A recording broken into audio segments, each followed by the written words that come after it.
आप सबको जय मसीह की बाइबल की कहानियाँ चैनल पर आपका स्वागत है। आज मैं आपके लिए अय्यूब की कहानी का एक संक्षिप्त विवरण लेकर आई हूँ। अगर आप बाइबल की कहानियाँ चैनल पर नए हो तो चैनल को सब्सक्राइब ज़रूर करें और बेल घंटी ज़रूर दबाइए। बाइबल हमें बताते ही कि उस देश में अय्यूब नाम का एक व्यक्ति रहता था। वह परमेश्वर का भय मानने वाला और बुराई से दूर रहने वाला और खराई से चलने वाला व्यक्ति था। बाइबल दर्शाती है कि अय्यूब के 7 बेटे और 3 बेटियां थीं। अय्यूब बहुत ही धनी व्यक्ति था। उसके पास हजारों भेड़ बकरियां, ऊंट, गाय तथा बहुत से दास और दासियां भी थी। अय्यूब एक धनी व्यक्ति था और एक धर्मी व्यक्ति भी था और उसके बच्चे भी उसका बहुत सम्मान करते थे। आगे हम देखते हैं प्रियो कि एक दिन यहोवा के पुत्र यहोवा के सामने उपस्थित हुए। उनके बीच शैतान भी आया और यहोवा ने शैतान से पूछा कि तू कहाँ से आया है? तब शैतान ने उत्तर दिया कि मैं पृथ्वी पर इधर उधर घूमता डोलता फिरता यहाँ पर आया हूँ। तब यहोवा ने शैतान से पूछा कि क्या तूने मेरा दास अय्यूब पर ध्यान दिया है?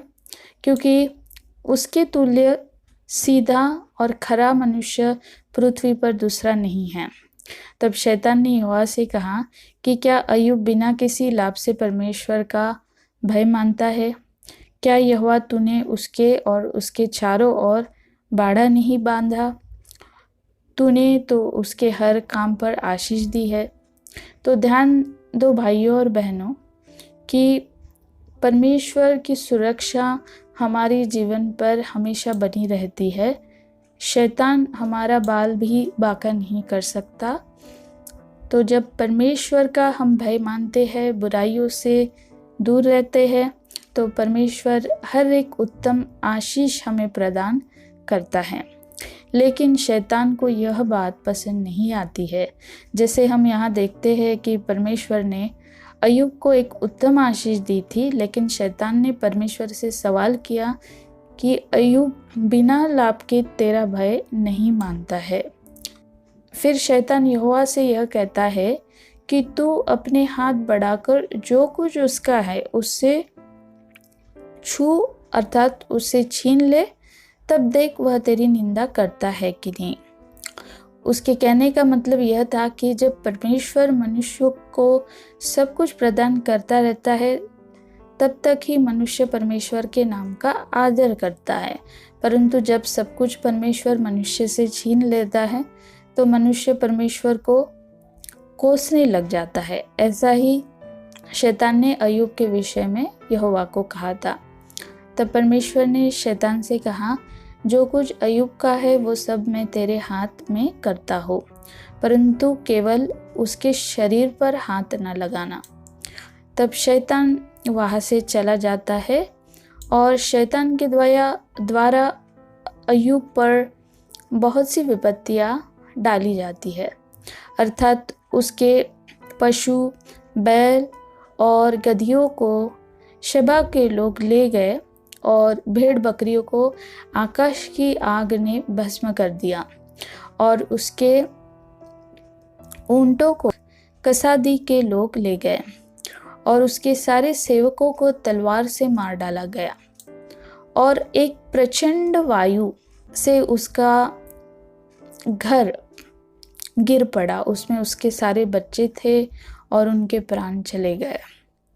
इसी प्रकार अय्यूब की बेटियां, बेटे, धन संपत्ति सब कुछ नाश हो गया। तब अय्यूब ने सिर मुड़ाकर भूमि पर वो गिर गया और दंडवत करके वो कहने लगा कि मैं अपने माँ के पेट से नग्न ही बाहर आया था और नग्न ही चला जाऊंगा इस दुनिया से। यहोवा ने दिया था और यहोवा ने ले लिया। यहोवा का नाम सदा धन्यवादित हो। यहाँ पर हम देखते हैं प्रियो कि इतनी कठिनाइयों के बाद भी उसने परमेश्वर के खिलाफ कोई शिकायत नहीं की, बल्कि उसके नाम का धन्यवाद किया। तब आगे हम देखते हैं प्रियो कि फिर से यहोवा के सामने शैतान उपस्थित हुआ तथा फिर यहोवा ने पूछा कि तू कहाँ से आता है। फिर वो कहता है कि मैं पृथ्वी पर इधर उधर घूमते डोलते फिरते आया हूँ। तब यहोवा ने शैतान को पूछा कि तूने मेरे दास अय्यूब को भी देखा है क्या? तूने मुझको उसका सब कुछ सत्यानाश करने को कहा था, पर देख वो अभी खराई से और धार्मिकता से स्थिर बना रहा है। तब शैतान ने परमेश्वर से कहा कि मनुष्य अपने प्राण के बदले अपना सब कुछ भी दे सकते हैं, इसलिए केवल अपने हाथ को बढ़ाकर उसके मांस और हड्डियों को छू, तब वो तेरी निंदा करेगा।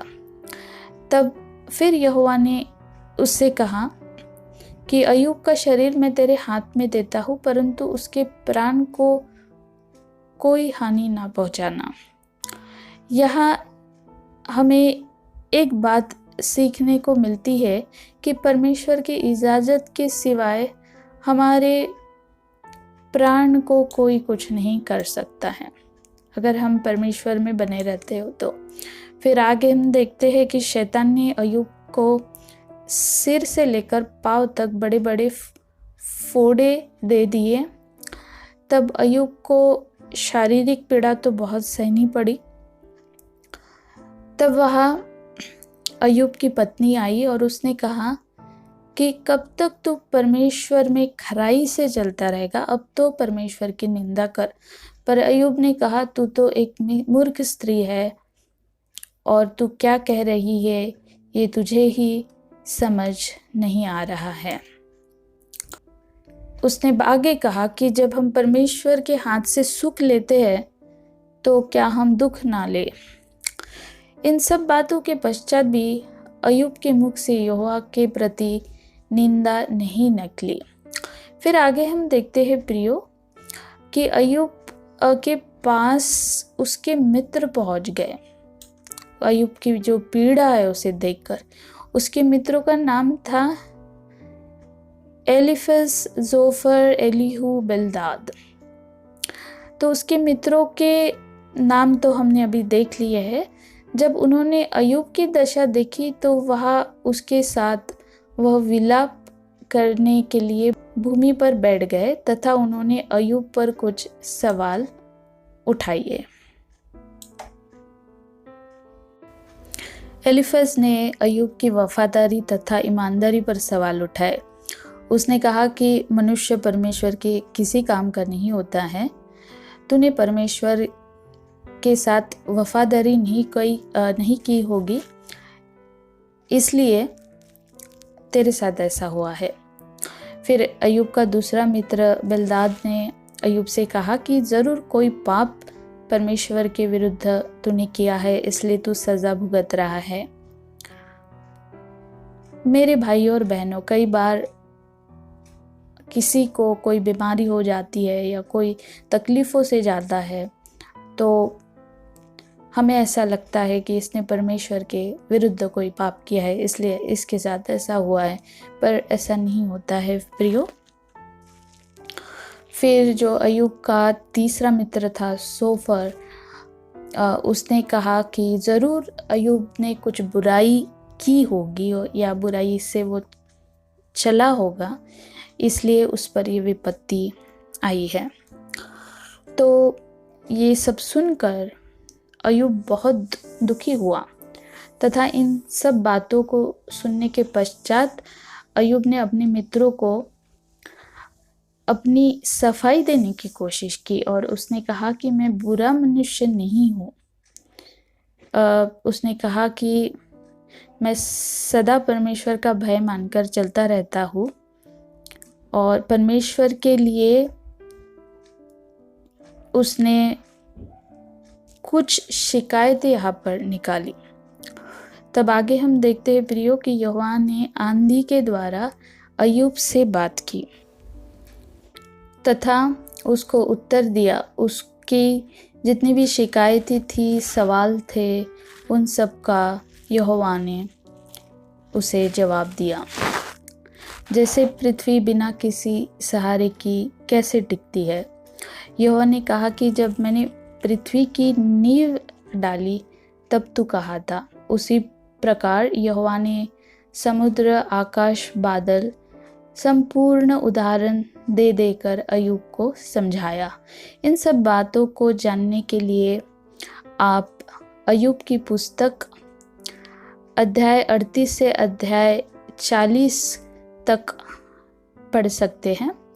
तब आगे हम देखते हैं प्रियो कि यह सुनकर समझकर जो यहोवा ने कहा था, अय्यूब ने पश्चाताप किया और कहा, जिस सुसमाचार को मैंने सुना था आज उसे मैंने देख लिया है।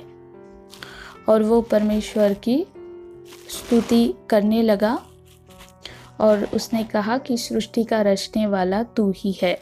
आगे हम देखते हैं परमेश्वर ने डबल पोर्शन में अय्यूब ने जो खोया था उसे दे दिया।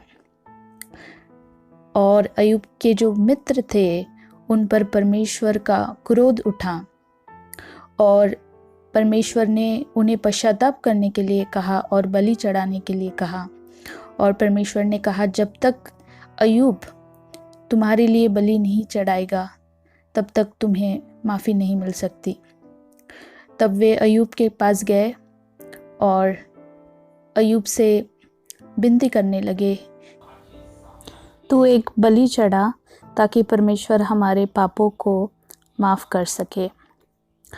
तो प्रियो, हमारे दुश्मन भी हमारे पास आएंगे प्रार्थना की विनती लेकर, क्योंकि हम परमेश्वर के चुने हुए लोग हैं।